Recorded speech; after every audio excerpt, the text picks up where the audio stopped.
what Tylenol can do, you would take less, Yeah. I think. Oh, and I wanted to say something about that. I was going somewhere with that actually, is that, we start off with these things feeling like, oh, well, this is a normal thing that everybody takes this.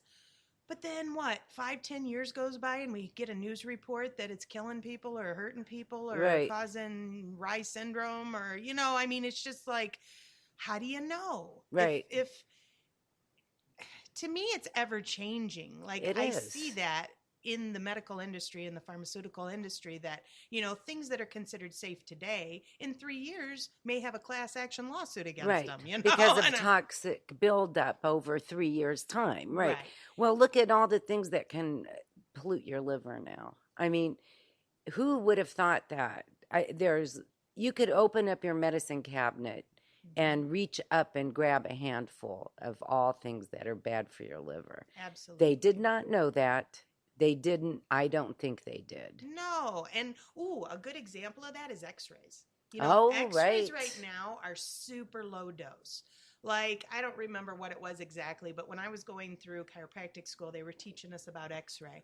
And they said, x-rays today are basically like sitting in front of your television for 80 hours or something like that, which people do. And so that kind of puts it at that, non-worrisome level. But 50 years ago, did you know that they used x-ray, and it was horrific x-ray. It was like the most radioactive x-ray units that you could get. They used x-rays in shoe stores. Like you would go in and they would x-ray your feet and radiate everybody on the premises and radiate you to like the 100,000th degree just to see what shoe you needed. And that's a perfect example. It's funny. like, I can't believe that people did that. Right.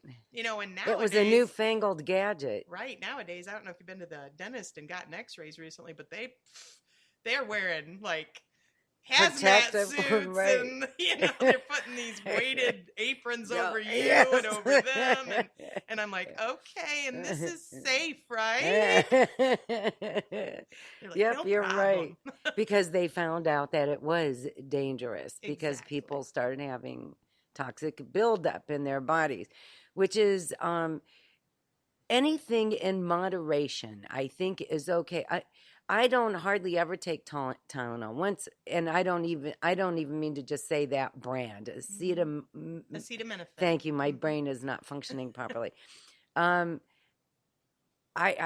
very rarely will I take it, but along with this flu came these hideous body aches. And if you have these, I'm sorry. Yeah.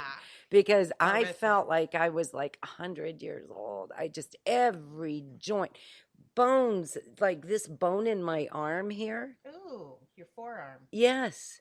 What hurt? Everything hurt. It was ridiculous. Like deep ache. Deep ache. Yeah. And I did get up during the night and take a Tylenol just so that I could fall asleep. I can't blame you. No. I can't blame you. I mean... And once in a while, when you got to do it, you got to do it. Right. But if you did it all the time, then you literally would have to take handfuls because that's what happens. We build up a tolerance. Oh, I didn't even think of that. Actually, the mechanism for that is cool. Of course, me, I'm a anatomy nerd, but the actual mechanism for that is kind of neat. Our body, when we take a certain amount of painkiller, will get used to that. And it actually makes your nerves deaden somewhat. So your brain says, hey, you guys aren't up to par. Let's get more sensitive. You guys aren't feeling what you're supposed to feel. So the nerves then grow into a more sensitive nerve so that we can feel the things we were supposed to be feeling, but we were deadening with the painkiller. Wow. So that's why that mechanism happens and that we get to the point where we have to take more medicine because our nerves are actually more hypersensitive because our body is changing and compensating for the fact that we're deadening them. And our brain knows that's not right. It's like, hey, it's not right. You need to get to work harder. So they get more sensitive. Isn't that interesting? It is. You're just a font of information. You You're kill me. a passionate pundit. I am a passionate pundit. You Did can we- tell. I get very passionate about this stuff. Very passionate. It's so fun. I love it. And again, I am an anatomy nerd. I am a chiropractic geek. I am a natural Self-proclaimed. Numbskull. I don't know. I love the body. The body is so cool. The human body is so amazing. It truly is. So we want to let it do its job. Right. That's the basis of everything. We need to let it do its job and quit getting in the way. You know, if our feelings, I want to be comfortable. I don't want to feel sneezy. I don't want to feel drippy. I want comfort. If that didn't get in the way, if we didn't stand in the way of our own healing, right, you know, we would all be much more healthy. Right. But right. No, we're me. We're kind of spoiled. You right. spoiled brat. You know, I have thalassemia. Okay. Mm-hmm. So we've talked about that. Yes, and there's a lot of people whose immune systems aren't as good as they should be for one reason or another. And will you tell us what thalassemia is? Thalassemia is, the layman's term is Mediterranean anemia, yes. And I have less blood than most people. Yes. So when there's a virus going around, because I have less blood, I have less white blood cells also to fight things. So I usually get things, and twice a year I usually get sick for a week. That's a bummer, baby. Yeah. I hate that. And I thought I had escaped it because usually it's in February that I get it. And I made it through the whole month with I think I just had like a little thing for 2 days. And I thought, all right. But then March kicked me on my butt. This but that's been a okay. Weird year. It has been a weird year. And there's people that I know that are very seldom sick that have had something, you know. So what are you going to do? Nothing you can do. You just roll with the punches, right? Right. And when you're talking immunodeficient, where our immune, for whatever reason, thalassemia or rheumatoid arthritis or lupus, or if we have an inherent issue with our immunity, then we have to take extra precautions, and we have to take extra measures, and we have to make sure that we're aware of those things. I had an aunt with lupus, and she'd go anywhere. She didn't care. She'd kiss everybody on the mouth, and she'd just like, give me some love, and right on the mouth. And I'm like, honey, you probably shouldn't do that. Like me, I don't kiss people on the mouth, but I got no problem hugging them, touching them. I touch 30 to 40 people a day, 5 days a week, 6 days a week. So it doesn't bother me to touch people, and I'm always being aware. So I wash my hands a lot. I'm using the hand sanitizer stuff in between sometimes. I don't like using that stuff just for the books. That's got alcohol in it, and I try to use soap and water. Ooh, I got another fun fact real quick. Oh, good. Don't let me forget what I was talking about. Okay. Now. All right. Wait, do you want me to remember hand sanitizer? No. What do you want me to remember? I don't remember. Compromised immune systems. Compromised immune systems. Okay. Thank you. All right. So, did you know, this is something somebody told me one time, and I kind of did a little research on it, and I came to the conclusion they're right. It's not the soap that cleans your hands. It's the water. It's the water. The water is the most important thing. The water takes the critters off. The soap makes it slippery. That's what soap's for. Soap makes it slipperier, so those things that are stuck to you will be removed easier. But without the water, what are you really doing? Like, what is the sanitizer doing? It's killing it, and then it's staying right there. Ugh. Oh, I don't want dead critters on my hands. No. So I always try to get to the water. I want the water. So that's fun fact. I'm sorry. Another geeky, nerdy thing. That is interesting, though. Yeah. So I'd rather have the water than I would the soap. So buying an antibacterial soap is rather redundant. It is. And the antibacterial soap is also killing the weaker bacteria, and then the stronger bacteria survive, and then you've got that perpetuation. And it gets stronger, right. Stronger. So you got to be careful of that. So I'm not a big proponent of the antibacterials, but I will confess to using hand sanitizer. Upon occasion. Upon occasion, if I have to.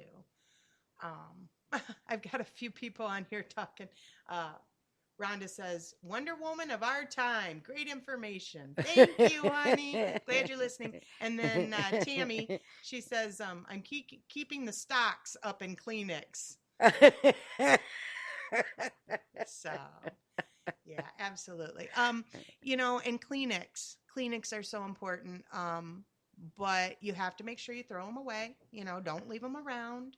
They still got those germs on them. Those germs can live for, I don't know. I'm not good enough to know all that, but 72 hours, I would think. 48 to 72 hours, those germs can live in those Kleenex. So you don't want to be, over your illness and then picking up your Kleenex and putting it, 3-4 days later. No, you do it right definitely away. need to get rid of them right away. My mom used to call them my tracks. She'd say, I know when you're sick because you leave your tracks everywhere. I'm sorry.